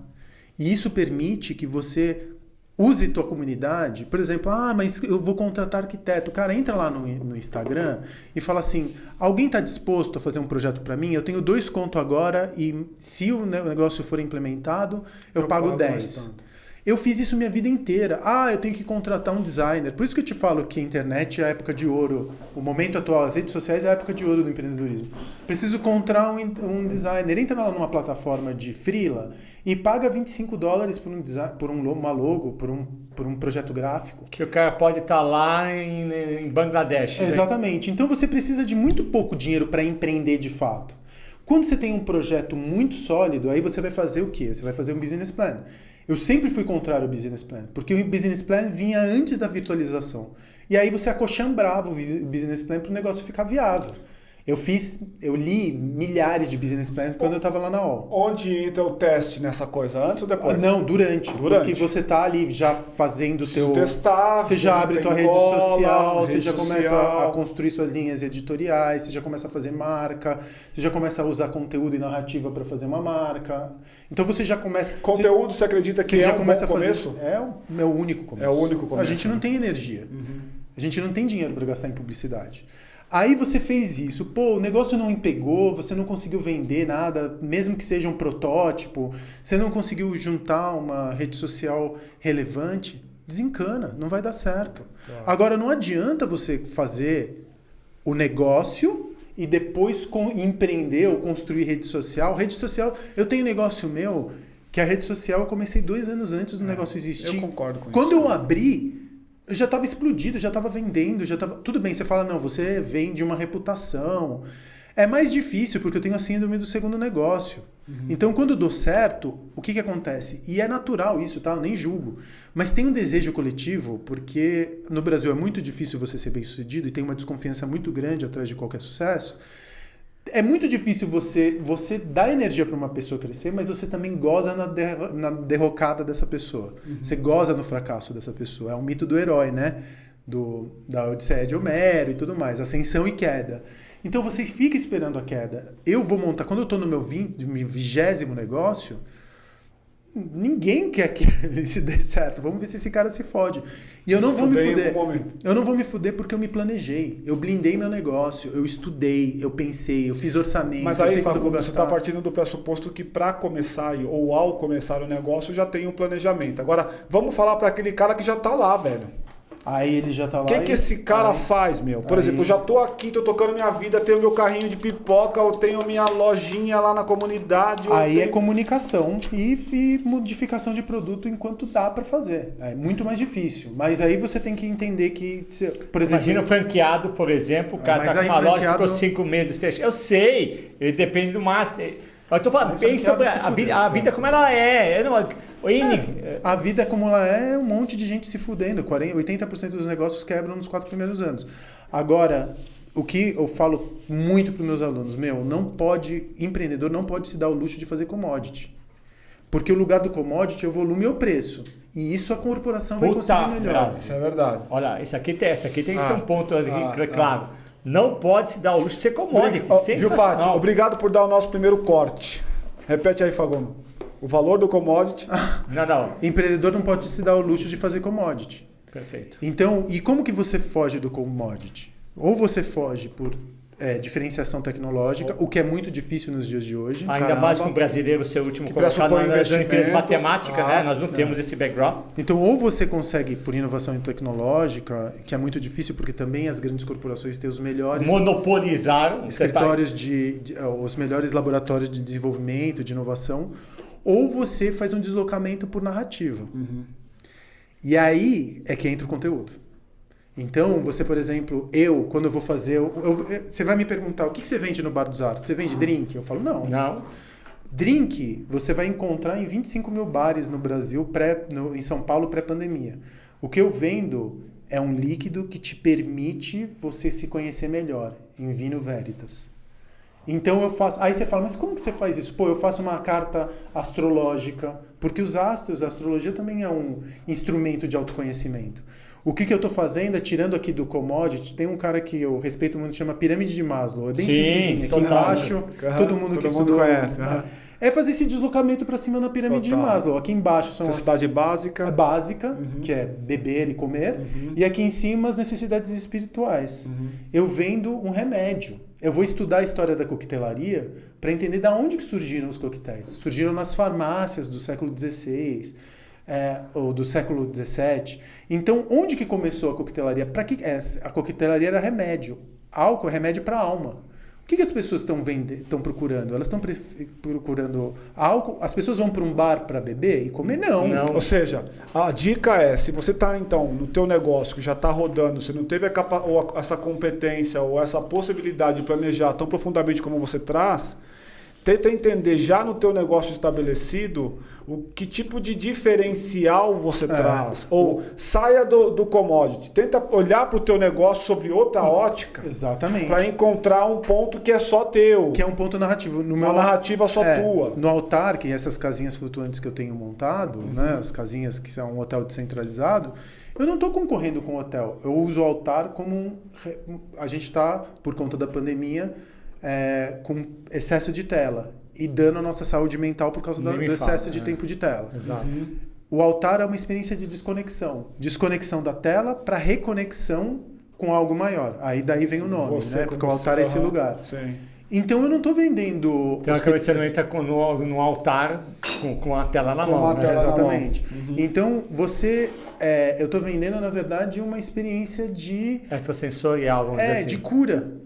E quando eu faço esse deslocamento da hospitalidade para cura, quem coloca o produto o preço sou eu. Concordo. Agora, quando você tem essa sacada de sair deste lugar comum para esta posição que você está criando, você com o teu background de planejamento, você criou esta posição porque você vem planejando e encontrou, ou você encontrou a posição e trabalhou narrativa para vender bem? Muitas vezes você começa com um problema, que é super legal. Você vai falar... Eu estava conversando com uma menina que fazia banquetas e ela estava trabalhando numa loja de decoração e ela começou a perceber que banqueta era super versátil, que ela conseguia, era o item que mais vendia, não tinha diversidade de produto, ela resolveu fazer uma empresa só de banquetas.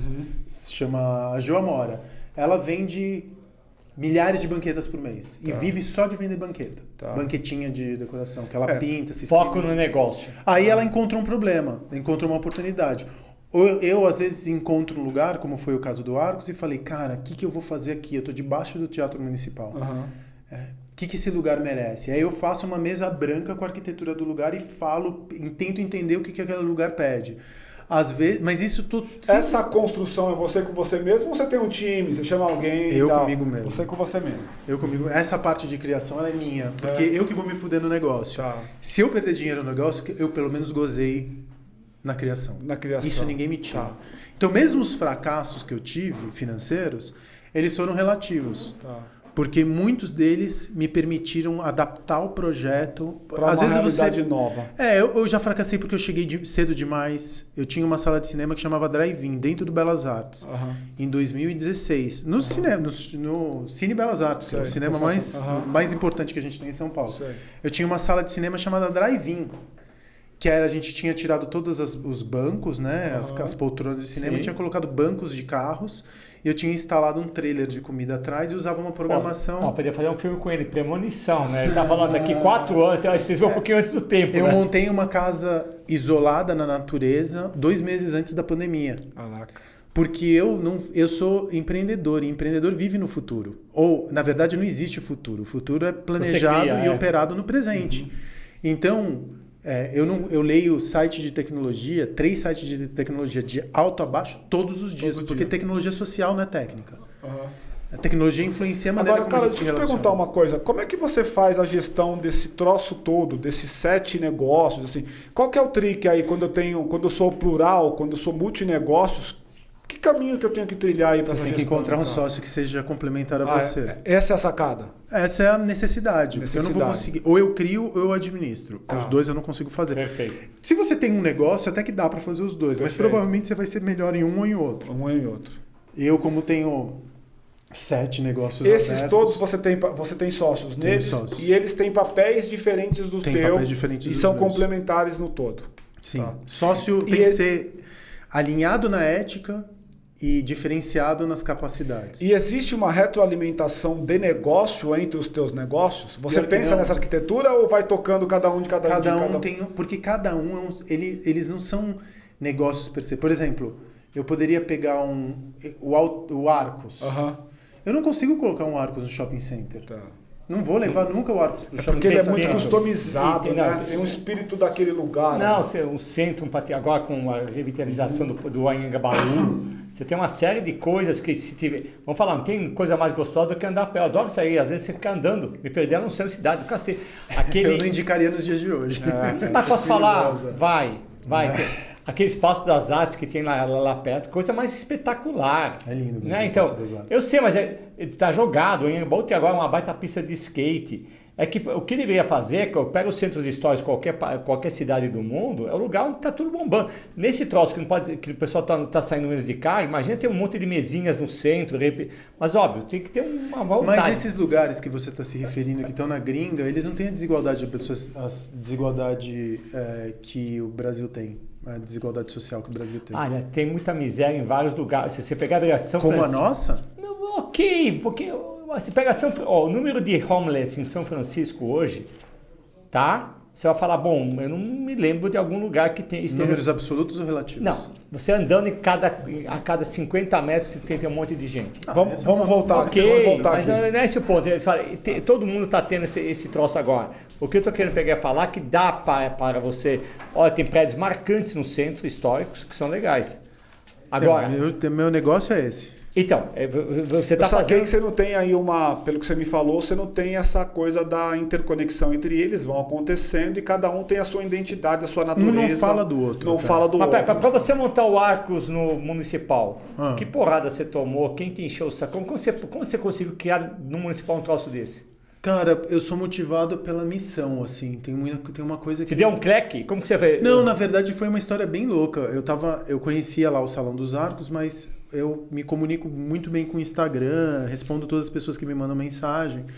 E um dia, ainda que às vezes muito superficialmente, mas um dia eu recebi uma mensagem de uma mulher que trabalhava, que era esposa de um dos diretores da ONG ou da instituição Que cuida. cuidava do municipal, era o IBGC, e ela falou que tinha sonhado que eu tinha montado um bar de jazz na fundação do Teatro Municipal. Caramba. Eu não me lembrava do Salão dos Arcos porque ele estava lacrado. Ele só ia para visitação porque tinha fama, tem até hoje dentro do Teatro Municipal, que ele era um lugar assombrado. E aí ele era fechado, ninguém entrava lá porque tinha vários relatos de fantasmas e tudo mais. E aí eu falei, eu tinha acabado de passar pelo Mirante 9 de Julho, que era um outro lugar que eu tinha resgatado ali atrás do Teatro Municipal, tinha passado por todo o processo de licitação pública, tinha toda a documentação pronta, e eu mandei esse pack, porque eu tinha trabalhado com a Subprefeitura da Sé na gestão do Haddad. Então eu tinha pegado esse pack de how to do it, de como fazer, e tinha mandado para o Teatro Municipal e pedi para eles abrirem uma licitação. Aí eles abriram uma licitação, concorreram 75 projetos, eu venci. Só que o que aconteceu? O BGC teve aquele escândalo do IBGC de corrupção e tudo mais. O que é BGC? É Instituto Brasileiro de Gestão Cultural. Que ele nem existe mais. Ah, tá. Ele era o administrador do Teatro Municipal e a FTM, que é ligada à Secretaria de Cultura, Nossa, administra... Aí me dá um nó, é tanta repartição que... É isso. É meio burocrático. E aí ele foi dissolvido. E aí eu tive que passar por uma nova concorrência. Foram 2 anos entre o sonho da mulher e o lugar ser concretizado. Então, mas aí eu falei assim... Você botou na cabeça e foi até o fim. Ninguém vai fazer como eu faço. Ninguém vai respeitar esse lugar tanto quanto eu respeito. As pessoas vão fazer, e desculpa se eu estou soando arrogante aqui, mas eu sabia que eu ia fazer muito melhor do que qualquer outra pessoa. Porque eu não estava imbuído unicamente pelo lucro. Sim. Eu estava imbuído pelo fato de não ser paulistano e de estar montando um bar debaixo do palco. Foi a mesma coisa que você fez, por exemplo, para pegar e trazer um Blue Note para cá. Esse é um outro caso, mas não tem esse tá espírito. muito, mas para mim que sou estrangeiro, que sou argentino, apesar de ter recebido o título de cidadão paulistano recentemente, E eu nunca fui aceito como Se ele brasileiro. devia receber, só pelo fato de ter feito o arco, já merecia um mega paulistano, né? Não, acho que não. Não só pelo arco. É pelo fruto do trabalho de 15 anos, porque não é qualquer um que merece esse título, não. Eu sou muito honrado, me sinto muito honrado por causa disso. Mas eu, como argentino, nunca me deixaram ser brasileiro. Porque a gente tem essa rivalidade meio idiota Brasil-Argentina, que especialmente se você cria da década de 80. Ser paulistano foi o lugar onde minha identidade encontrou paz, assim. Eu me vejo como paulistano, não como brasileiro, eu me vejo como paulistano. Sim. Eu sou orgulhosamente paulistano. Montar um bar debaixo do palco, onde foi a Semana de 22, que foi o evento cultural mais importante na história dessa cidade, é uma coisa da qual ninguém vai me tirar. Sensacional, ficar arrepiado. Então, eu estar com um bar embaixo do palco onde Pagu, Mário de Andrade, Tarsila fundaram a Semana de 22, que é talvez a maior contribuição cultural que São Paulo já deu para o mundo, né? Via modernismo, enfim... Que só veio isso aqui por conta do fim da Primeira Guerra. Que talvez, quem sabe agora a gente tem esse boom de novo. Né? Então, no final das contas, para mim é uma honraria que ninguém ia tirar de mim. Cara, ouvindo você, eu fico pensando aqui, eu tô ouvindo um cara contando um monte de trajetória que ele tem paixão, não necessariamente contando que alguma vantagem, mas eu vejo a paixão. E aí eu fico com uma pergunta, né?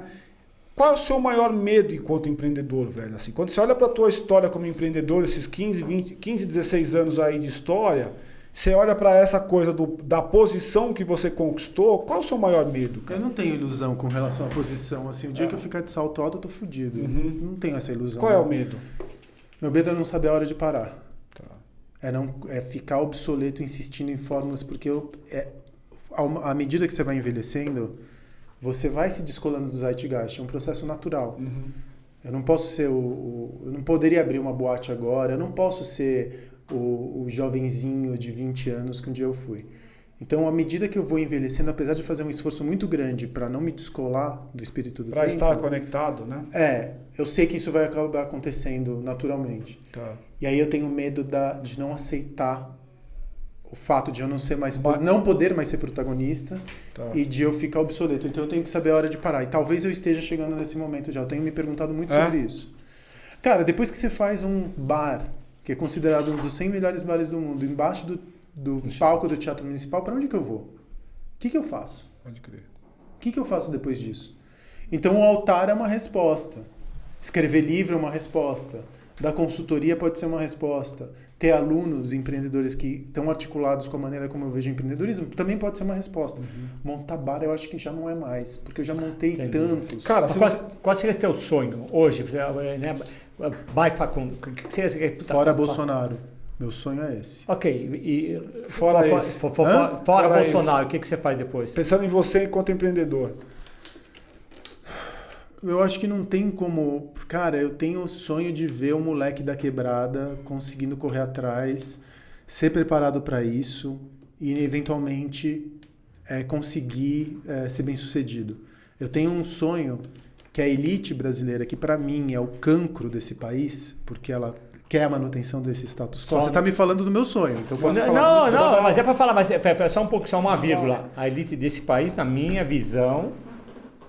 quase todos os países é a mesma coisa. Mas não, a elite desse país é bem pior. É bem pior. Vai lá, ela vem desde a história da capitania hereditária, que a gente passa essa fortuna de mão para mão. Teu país de origem é uma merda. Meu país é o Brasil. Eu sei, mas 50 anos quase. Vai. Bom, então, a gente tem essa coisa dessa elite que ela está destruindo o recurso natural mais potente que a gente tem. São as mulheres brasileiras e os homens brasileiros que querem transformar esse país, mas que isso não é permitido porque tem uma manutenção de status quo. Eu não estou falando isso que eu sou um esquerdista, comedor de mortadela, que no final das contas... eu sou brasileiro, eu quero o melhor para o meu país. E tem uma elite que é branca, de cabelo branco, que é composta por homens cisgênero, que está destruindo o futuro deste país. Eu não estou te falando isso de uma perspectiva de um comunista. Eu estou te falando isso da perspectiva de um capitalista liberal. Eu não tô... Então, o meu sonho, para te resumir, é que a gente tenha capacidade estrutural e condições da meritocracia, que é tão insensada, realmente começar a operar nesse país. Então, o que nós podemos fazer, então, porque isso é uma coisa que me irrita. Não, pode ser, você pode se irritar, porque eu sei que eu sou irritante. Não, você é adorável. O que irrita é qualquer coisa que você vai, precisamos melhorar a educação. A gente não vai ter educação. Qual é o nosso papel nessa equação? Mas por que a gente não vai ter uma educação? Porque a educação sucateada é um projeto político. É um projeto político, não se interessa melhorar a educação de base, porque isso vai criar pessoas com senso crítico, que pensam por conta própria. O Brasil é um dos países que mais investe no mundo em educação e tudo isso. Que tipo de educação que se investe? Mas vamos lá, gente. Vamos lá. A gente vai voltar pro meu tema, porque senão a gente vai pra política e tal. Cara, vamos... Mas, desculpa te interromper, perdão. Empreendedorismo, para mim, é político. A relação como você se... Eu não acredito mais nessa política maior, a relação governo-estado e prefeitura e munícipe e cidadão. Eu acredito na maneira como você se relaciona com a pessoa que está ali limpando o teu banheiro. Como que é a relação que você tem com o teu garçom? Como é que é a relação que você tem com o teu sócio? Como é que é a relação que você tem com o teu fornecedor? Isso para mim é política, é micropolítica. Total. Então, eu não posso... A política, a grande política, para mim, ela faliu. Eu não consigo mais... Mundialmente. E é por isso que eu sou tão cético. E não é em todos os lugares do mundo, não. Tem alguns lugares onde a política ela funciona. Ela funciona quando você fala de... Bom, não vou entrar. Mas o que eu quero te dizer é o seguinte. Eu não posso mais confiar no Estado. Sim. Por isso que eu sou tão apaixonado pelo assunto do empreendedorismo. Eu não posso mais confiar no Estado. Eu não posso confiar na corporação. Qual Estado, seja de esquerda ou de direita, o único interesse é a manutenção do poder. Status quo, exatamente. É a única manutenção. A corporação é o lucro. O empreendedorismo tem um poder real de transformação do mundo. E aí eu queria perguntar para você, né? Qual que é o nosso papel nessa equação? Isso. Educar, falar, explicar que existe uma outra via, que existe um outro caminho. É uma educação que não é necessariamente formal. Perfeito. Mas a educação é isso que tá, esse bate-papo. Esse papo é um papo educativo. Claro. A gente esse papo deveria chegar. Eu não estou falando que o jeito como eu proponho o empreendedorismo é o jeito certo e que isso anula os outros tipos de empreendedorismo. Entendo, claro. Eu só tenho que falar que existe essa via e que ela é possível. Tá. Porque hoje nas narrativas e nas discussões midiáticas, são esses dois grandes blocos. Ou o empreendedorismo unicórnio ou o empreendedorismo jesuítico. Não tem um outro lugar. E eu estou falando isso porque não é porque eu sou bonzinho. Eu não estou falando isso porque eu tenho amor e paixão pelo mundo e eu quero sair abraçando as pessoas e fazer cirandinha. Porque eu não sou esquerda ciranda, entendeu? Não sou esquerda O meu fato é que se a gente não transformar a maneira como a gente troca, nós da elite vamos perder e perder feio. Porque a gente acredita que a gente é elite. Mas a gente não está descolado do mundo. Quem está descolado do mundo são os bilionários. A gente tem mais em comum com uma pessoa negra de periferia do que com o Jeff Bezos e com o Elon Musk. A gente está mais próximo deles do que dos bilionários. Então eu, como elite privilegiado, eu quero manter os meus privilégios. Eu não tenho nenhuma vergonha de admitir isso. É uma delícia ser privilegiado. Tenho certeza que você sente isso na cara. É maravilhoso você ser privilegiado. Eu não quero perder isso, mas para eu continuar sendo privilegiado, eu tenho que perder um pouco de privilégio. E perder privilégio dói. Então me desculpa pelo fato de eu ter... Mas eu acho que eu não quero nem polemizar aqui. Não. Gente, a gente fala a verdade. A gente está aqui para isso. Era para falar a verdade, exato, então. Mas eu acho que uma grande lição que o Facundo passa para todos nós... Faça a sua vida, toque sem depender de ninguém. Se você acreditar óbvio. Se você não tem dinheiro, se não tem planejamento, você está fudido. Está fudido. Então, vamos pegar, acredite no seu táxi, você tem uma visão, desenhe, veja, corrija, errou, tente de novo. Mas o que... Não acredite que alguém vai fazer por você. Ninguém eu acho que essa é uma mensagem que ele sentiu na pele. A gente está chegando aqui nos finalmente, por causa do nosso tempo, e eu concordo com você. Eu acho que se a gente fosse sintetizar a conversa, é um pouco disso. Eu queria fazer para você a última pergunta aqui, cara. Por que você é um vida louca? Eu não sou vida louca. Eu não me vejo como vida louca. Não, claro que você foi. Não, cara. Então, quantos Facundos tem similares que, enfim... O vida louca é o cara que vive sem medir as consequências dos seus atos e que se arrisca sem sem pensar...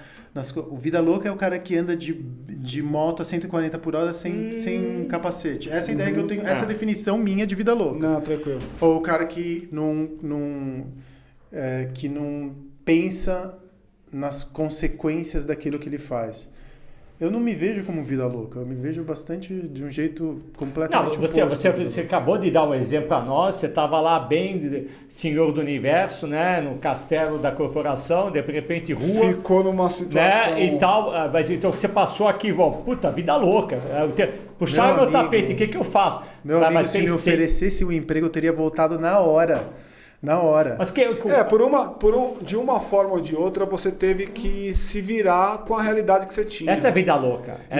E aí que tá, né? Então, uma coisa importante pra gente poder fixar aqui, até pra você que tá vendo a gente, né? O conceito de vida louca pra nós é aquele cara que ele tá correndo atrás daquilo que ele tem de expectativa, de sonho, de melhorar a sua família, de melhorar a sua condição. Sobreviver o seu negócio, de fazer o seu negócio crescer e prosperar. Nesse caso, eu sou vida louca pra caralho. Por isso que a gente tem orgulho de trazer você aqui com a gente. Exatamente. Então, assim, quando eu olho, e o vida louca não tem a ver com não planejamento, tem a ver em entendendo o cenário de altos e baixos, você navega e supera. Cara, tem uma coisa que pra mim é muito, muito da hora dentro desse empreendedorismo que cola com aquilo que você está dizendo. Uhum.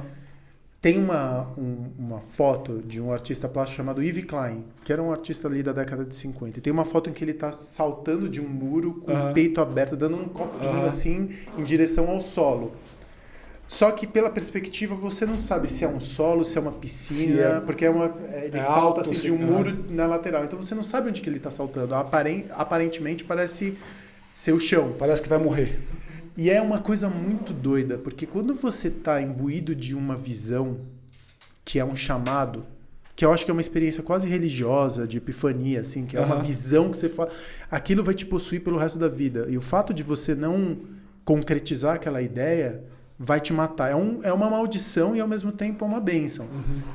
E quando você pega e olha para aquilo que todo mundo fala que é chão, e você vê que na verdade aquilo não vai te matar. Você pode até queimar a cara, você pode até ficar ardido, mas aquilo não vai te matar. Vai se machucar um pouco, talvez, mas... Cara, eu tenho assim uma vida que eu vou, quando eu tiver nos meus 90 anos, meus 80 anos, eu estiver batendo as botas, eu vou olhar para trás e vou falar, não passei vontade. Eu tive uma vida muito... que não passou pelo consumo e não passou pela felicidade constante, que eu passei um monte de perrengue. É por isso que mas você é uma vida louca. Eu tenho uma diversidade de sensações e de feitos e de...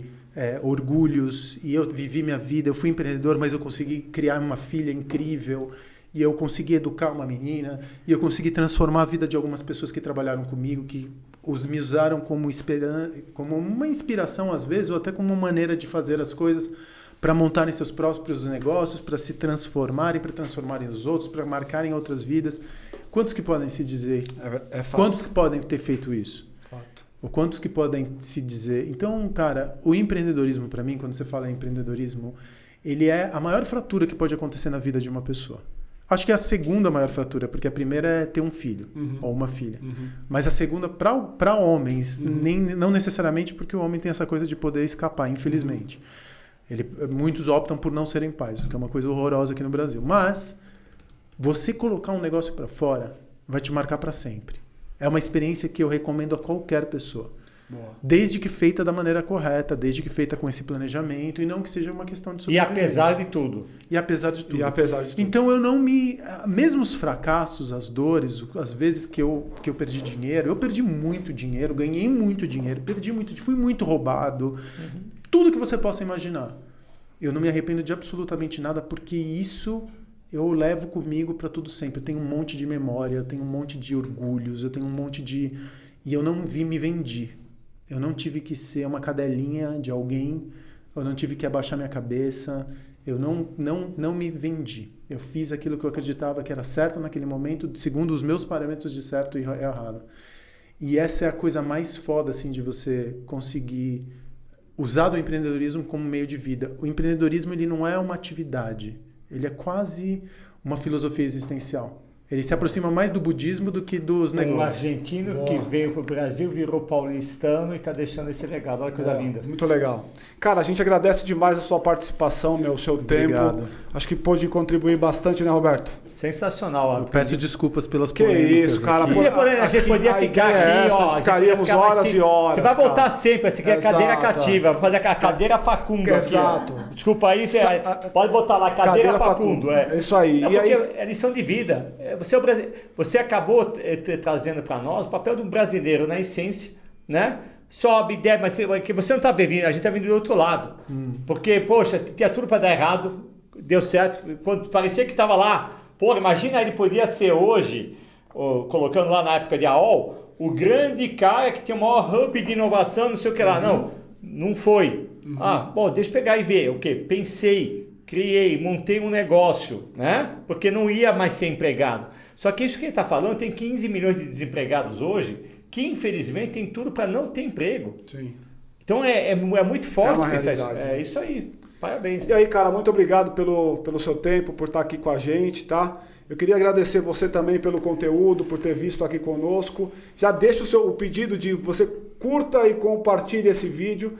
O contato do Facundo com as redes sociais vai estar na descrição do vídeo, assim como os nossos também. E se você tiver dúvida ou alguma sugestão, não hesite em colocar nos comentários, que a gente vai fazer questão de responder a todos vocês, tá bom? Facundo, de novo, muito obrigado. Roberto, um grande abraço, pessoal, e até a próxima. Até a próxima. Tchau, tchau.